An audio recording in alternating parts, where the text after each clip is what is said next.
Guys, ఈరోజు మనము నీతి నిజాయితీ గల ఆన్లైన్లో ఇంటర్వ్యూస్ ఇచ్చే ఒక పెద్ద మనిషి గురించి మనం మాట్లాడుకుందాం. ఎందుకంటే ఖచ్చితంగా మాట్లాడుకోవాల్సిన అవసరం ఉంది.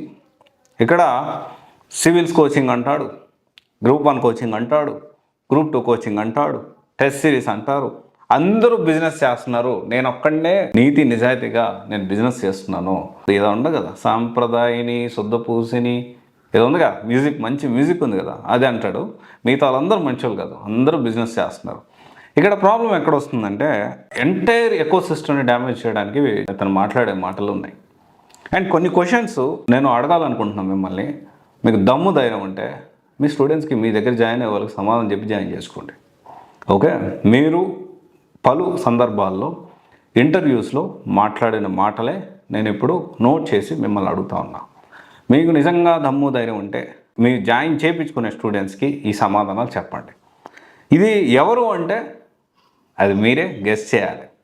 అండ్ ఖచ్చితంగా చాలా నిజాయితీతో కూడి ఉంటాయి ఇంటర్వ్యూస్ అనేవి కూడా.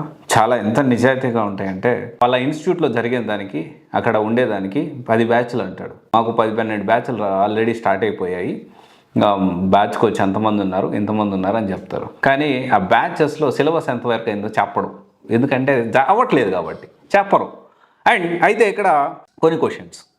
మీరు ఐఏఎస్ ఇన్స్టిట్యూట్ నడుపుతున్నారా, సారాయి దుకాణం నడుపుతున్నారా? ఎందుకంటే ఇది ఖచ్చితంగా మీరు మీ స్టూడెంట్కి చెప్పండి. ఎందుకంటే అశోక్ నగర్లో అందరూ బిజినెస్ చేస్తున్నారు అని అన్నారు, సారాయి దుకాణాలు నడుపుతున్నారు అర్థం కావట్లేదు అన్నారు. అదే అశోక్ నగర్లో మీ ఇన్స్టిట్యూట్ కూడా ఉంది. ఇది ఎవరు ఏం మాట్లాడారు అనేది మీరే అర్థం చేసుకోవాలి. అండ్ తర్వాత వచ్చేసి నువ్వు బిజినెస్ చేస్తున్నావా లేకపోతే ఫ్రీగా కోచింగ్ ఇస్తున్నావా? నువ్వు బిజినెస్ ఓరియంటేషన్లో ఉన్నావా లేకపోతే ఫ్రీగా సివిల్స్ కోచింగ్ అనేది ఏమన్నా ప్రొవైడ్ చేస్తున్నావా?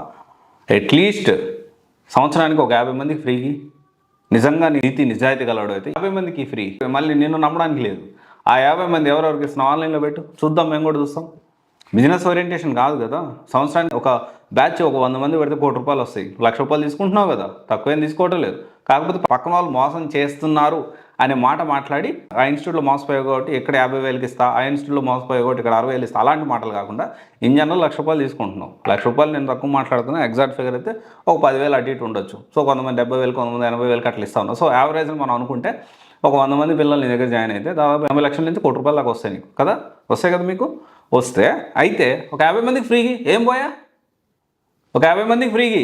బిజినెస్ ఓరియంటేషన్ కాదు, బట్ స్టిల్ ఓకే, ఇన్స్టిట్యూట్ నడపాలి కాబట్టి ఒక బ్యాచ్ చేసుకో. మిగతా వాళ్ళందరూ ఫ్రీకి ఓపెన్గా ఫ్రీ టెస్ట్ సిరీస్ క్వాలిటీ అందరికి ప్రొవైడ్ చేయి.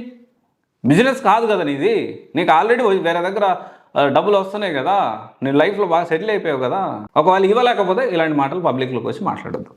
అండ్ తర్వాత వచ్చేసి నేను అంతా ఢిల్లీ ఫ్యాకల్టీ, అంతా ఎక్స్పోర్ట్ అక్కడి నుంచి. మరి నీ దగ్గర లోకల్ ఫ్యాకల్టీ లేరంటారా? మీ దగ్గర ఉన్నారా లేరా? ఉన్నారు కదా. మరి మీదంతా ఎందుకు నా మొత్తం ఢిల్లీ ఫ్యాకల్టీ ఇక్కడ లోకల్ నేను అసలు తీసుకొని అంటారు? అండ్ నీకు ఎందుకని ప్రతి ఒక్క ఇన్స్టిట్యూట్తో గలాటా ఉంది? ప్రతి ఒక్క ఆల్మోస్ట్ చాలా ఇన్స్టిట్యూట్ని కదిలించావు. నువ్వు ఎవరైనా కదిలించావు, అశోక్ నగర్లో ఎవరిని కదిలించినా చెప్తాడు. అండ్ తర్వాత వచ్చేసి నువ్వు నీతి నిజాయితీగా ఉన్నావు కదా, పక్కన వాళ్ళు పెంచి పోషించిన ఎడిటర్స్తో నీకేం పనయా? డబ్బులు ఆశ చూపించి 3 సంవత్సరాల నుంచి బిల్డ్ చేసుకున్న ఒక ఇన్స్టిట్యూట్ నుంచి ఎడిటర్ని ఎందుకు తీసుకున్నావు? నువ్వు ఎందుకు తీసుకున్నావు అంటే మీ ఇష్టమా? అంటే ఇక్కడ తీసుకోవడం తప్పనట్లేదు, 100% తీసుకోవడం తప్పనట్లేదు. డెఫినెట్లీ అతను నువ్వు జీతం ఎక్కువ ఇస్తాను అక్కడ వదిలిపెట్టేసి నీ దగ్గరకు వచ్చేసాడు, అతను కూడా చెప్పలేము, ఎందుకంటే అతని పరిస్థితులు ఎట్లనే మనకు తెలియదు. కానీ నువ్వు బయటకు వచ్చి నీతి నిజాయితీ గురించి మాట్లాడతావు కదా. నీతి నిజాయితీ ఉన్నప్పుడు ఒక 3 సంవత్సరాల నుంచి ఒక ఎంప్లాయీ అతనికి ఇబ్బందుల్లో అన్నిట్లో ఎదుర్కొని అండ్ ఎడిటర్ని తీసుకుంటావు, తర్వాత ఎంప్లాయీస్ని లాక్కుంటావు, ఫ్యాకల్టీని లాక్కుంటావు. అంటే నీ దగ్గర నిజాయితీ ఏంటి? ఇప్పుడు అనుకోవచ్చు నువ్వు ఖచ్చితంగా జస్టిఫికేషన్ ఏదో ఒకటి చెప్తావు. రాజకీయ నాయకులు చెప్పినట్టు నా దగ్గర క్వాలిటీ ఉంది, నా దగ్గర సిస్టమ్ కరెక్ట్గా ఉంది, వాళ్ళ దగ్గర కరెక్ట్ లేదు, వాళ్ళు మోసం చేస్తున్నారు, వాళ్ళు అన్యాయం చేస్తున్నారు, అందుకని వాళ్ళ దగ్గర నుంచి నా దగ్గరకు వచ్చాను మాట్లాడతారా? అంటే ఇక్కడ ఏంటి అంటే నీ నిజాయితీ ఏంటి? ఇక్కడ నువ్వు నిజంగా నీతి నిజాయితీ ఉన్నప్పుడు నువ్వు కూడా బిల్డ్ చేసుకో, పక్కనోడిది ఎందుకు లాక్కోవాలనుకుంటావు? సరే ఓకే, అది కూడా ఓకే, తీసుకున్నావు, ఓకే. బిజినెస్ ఓరియంటేషన్, నువ్వు బిజినెస్ కాదన్నప్పటికీ నువ్వు చేస్తున్న బిజినెస్సే, అది నీకు కూడా తెలుసు, అందరికి అశోక్ నగర్లో ప్రతి ఒక్కరికి తెలుసు. అశోక్ నగర్లోనే ఉంటున్నారు కదా మీరు కూడా, అదే అశోక్ నగర్లో ప్రతి ఒక్కరికి తెలుసు. ఇక్కడ పాయింట్ ఏంటి అంటే మీరు అశోక్ నగర్లో ఉంటూ అక్కడ అందరినీ తిడుతూ అందరి ఫ్యాకల్టీని లాక్కుంటూ, ఎంప్లాయీస్ని లాక్కుంటూ పబ్లిక్లోకి వచ్చి మోసం చేస్తున్నారు. వాళ్ళు మోసం చేస్తున్నారు, వీళ్ళు మోసం చేస్తున్నారు, నేను మాత్రం నిజాయితీగా ఉన్నా. కరెక్ట్ కాదండి. మీరు నేను ఎంత హార్ష్గా మీతో మాట్లాడడానికి ముఖ్య కారణం ఏంటి అంటే, మీకు మంచి పొటెన్షియల్ ఉంది, పబ్లిక్ స్పోక్స్ పర్సను, మీరు కూడా మంచిగా కష్టపడి పక్కన వాళ్ళు కదిలించకుండా మంచి ఐఏఎస్ ఇన్స్టిట్యూట్ అంటే అశోక్ నగర్లో దాటి వెళ్ళకూడదు. ఎందుకు వెళ్ళాలి ఢిల్లీకి? మన పిల్లలు సివిల్స్ కోచింగ్ తీసుకునే వాళ్ళు హైదరాబాద్ను దాటి ఎందుకు ఢిల్లీకి వెళ్ళాలి? ఇక్కడే ఉండాలి. వాళ్ళు అక్కడికి వెళ్ళి ఎన్ని ఇబ్బందులు పడుతున్నారు తెలుసా? మీలాంటి వాళ్ళ వల్ల ఇక్కడ జాయిన్ అవ్వాలన్నా భయపడిపోతున్నారు. అరే అందరూ ఇట్లుంటారు అట్లుంటారు. కొంతవరకు కొంతమంది ఉన్నారు, కానీ అందరూ కాదు కదా. ఆ కొంతమందిలో మీరు ఉన్నారా లేదా అనేది మీకే తెలుసు. సో ఇలా ఏంటి అంటే వెరీ ఇంపార్టెంట్. ఎప్పుడు సివిల్స్ క్రాక్ చేశారు మీరు?